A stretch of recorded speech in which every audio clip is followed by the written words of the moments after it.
Welcome back to Invest Global. Today we're focusing in on BSC Station. This is a full stack DeFi and NFT auction on the Binance Smart Chain, so BSC ecosystem. We've covered this ecosystem a lot on this channel, talking about many different projects. We were talking about PancakeSwap before it did the 40x in price gain, absolutely crazy with that. But this is really bringing NFTs, and I think NFTs are very interesting when the eyes aren't on them, because NFTs as an actual use case overall in the decentralized finance ecosystem moving forward, kind of replacing these traditional finance systems. Non-fungible tokens have a huge use case, and it's not just digital art. And that's really been the focus on things now. But, NFTs can be applied in real estate.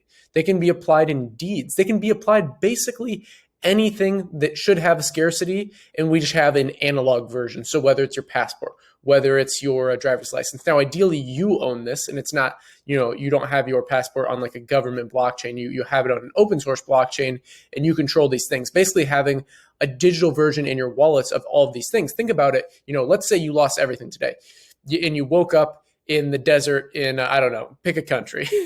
You find your way to an internet connection. Can you start your life over again? Well, if you have your mnemonic memorized, if you have your wallet address memorized, which I do, I know a lot of people in the crypto space that have this memorized, or at least have it down on some piece of paper where they can access it if they literally, they lost their home, they lost all their phones, they lost all their logins, they were locked out of their email. Obviously, this is kind of using arguum ad absurdum, kind of going to the most extreme case, the extreme possible case, which is it's a non-zero chance that happens, right? So the point is most people would not be able to do this with the current systems they have in place. But if you have your own wallet, if you have your own setup, you can enter your mnemonic, your essentially the string of 12 words that represents that you own the private key to an individual wallet, and you can access your Bitcoin, you can access your Ethereum, you can access your non-fungible tokens in your wallet, your digital assets. And this is very, very important, because think about it. You can literally start over when you do that. What's the best way? Okay, let's say you have to flee the country. And again, these are all scenarios, right? So let's say you have to flee the country. Look at Edward Snowden, great example. He couldn't bring, he really couldn't transfer his US bank accounts. He really couldn't bring physical gold with him, because what if the country, he was fleeing to might seize it, because he's in this kind of unfair predicament? Well, guess what?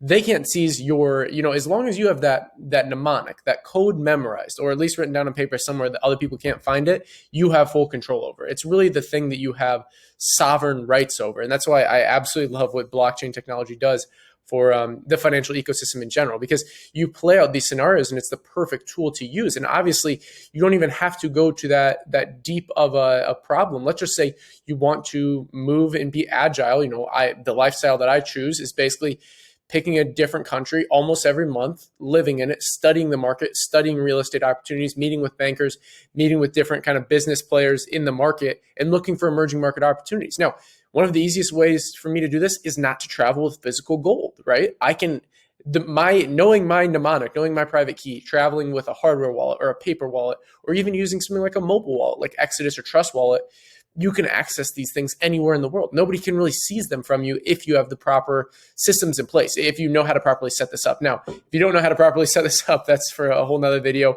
You can reach out to me if you're curious on that. Just let me know in the comments, or just hop over on our Telegram group. But the point today is, the reason I have this long introduction for Binance Smart Chain Station, BSC Station, is it's so important what they're doing. And I want you to kind of grasp this. I kind of want you to understand, where I'm coming from when I'm looking at a project like this, whether or not BSC wins the race, whether or not this project, wins out. Obviously, you have to do your own research. I have that video linked down below every single video, how to do your own research with an altcoin project in the cryptocurrency market. I'm looking at fundamental, technical, sentimental, and on-chain analysis, combining all these together, and then looking for, what's your investment thesis, what's the kind of narrative you've identified in the market, and going from there. But the key here, guys, is the kind of macro view, right? So having a project like this have NFTs on their blockchain with low gas fees. That's the main niche that I see here. That's kind of the, with Ethereum, you have this problem where people are using things like OpenSea, people are using things like Rarible, and the fees are so high. But let's say someone were to create, an NFT project for collectibles. That's kind of one of the main use cases now, or kind of some of these, like, let's say someone wants to create an NFT real estate platform. Well, launching it on BSC Station would be interesting. And they have this thing called, it's somewhat proprietary from what I understand, which is this a start pool. So the BSC start pool helps quality non-fungible token projects distribute their tokens to a wider audience while allowing crypto users and investors to help to generate attractive returns in a form of new tokens. This is an innovative solution that gives advantages to both users and top quality crypto projects. So you can see Bake Pool, Binance US Dollar Pool, and Binance Token BNB Pool right there. You can see those kind of stake pools. You see the swap. From what I understand, this swap is basically just a fork of a Pancake Swap, which Pancake Swap, at least the exchange aspect of it, is basically just a fork of Uniswap. But the cool thing here is they have these different features, and there's more incentives since they're an early stage project. So all that is interesting. Go give this a check out.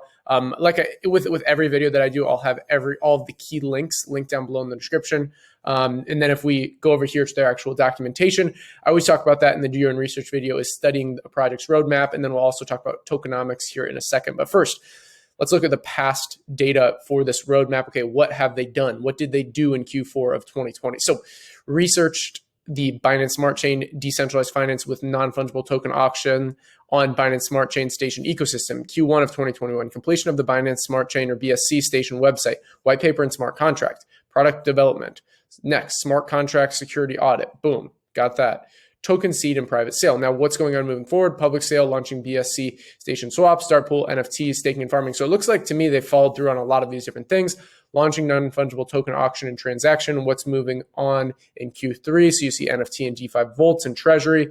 Launching BSC Station iOS. That is awesome. That is really, really cool. So iOS and mobile Android app with Web3 crypto wallet integration, that's huge.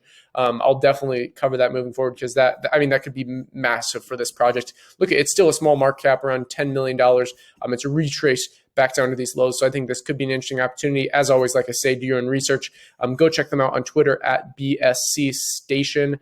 You can follow us at investglobal_IO. So let's look at some of the recent updates, what they've been doing. So they announced this IDO with Buy Next IO. I don't know a lot about this, but it looks like, an NFT kind of art project. Then they got featured on this. Let's see. So they got featured on that. All good to see, by the way, not a paid review at all. This is just, I think these products are interesting to look into, especially these kind of alternatives in the non-fungible token marketplace. Again, when, we see this, for example, on daily DeFi right here, every day we look at juicy NFT volume, and today specifically, the volume is down. And when people are not paying attention to something, that's when I'm interested. I kind of try and be, that's a very basic way of stating it, but kind of look for the kind of contrarian view when the masses are looking one way, because when the masses are, crying about the, Bitcoin dump and the Ethereum dump, I see it as opportunity. I have that baked into my kind of investing plan in the cryptocurrency market. I have these price dips baked in to my plan. So I have stable coins I'm able to average in when these things happen. And I hope you're able to utilize this as well, but then also apply the tiered investing approach that I talked about in the global investment framework video, also in the much watched video section, where I discuss the tiered investment approach, the Trident strategy, and seeking out disconfirming evidence, making sure you understand the thesis, antithesis, synthesis process. Go check that video out if any of that confuses you, and I explain it there. So anyways, when you see these volumes really low, we used to be seeing over $1 million daily just in CryptoPunks volume, but now we're seeing a extremely low volume in the NFT space. Now, this could be a problem with juicy NFTs. Honestly, I just use this as an aggregator because it's too much to go on all these different NFT exchanges. So there might be a problem with their actual Oracle here, with kind of how they get the data feed. But you can see kind of this why I'm looking at it at these prices versus buying it up here, which is what most people did. I knew about it over here. I wasn't buying. I still haven't bought it. Maybe we'll see a retracement back down to these lows. No promises. As always, I keep repeating it because it's vitally important that you do your own research into a project like this, especially when it's a low market cap. High risk, high reward as always. So you can see those all-time highs at $1.17 and all-time lows at 14 cents. So it barely did it did less than a 10x there. And from where we're currently at, I definitely think with this project, seeing as everything goes as planned, there's not like some global crypto regulation flood in the marketplace. I am seeing this bull market progress. So I do think we will most likely break past these all-time highs. So let me know in the comments what you think about BSC Station. BSCS is the ticker. As I said, they have their Medium article here, and we'll have that all linked down below in the description. So that's basically it for this episode. If you enjoyed it, like the video, subscribe to the channel, hit the notification bell to stay up to date, subscribe button all, invest global, and until next time.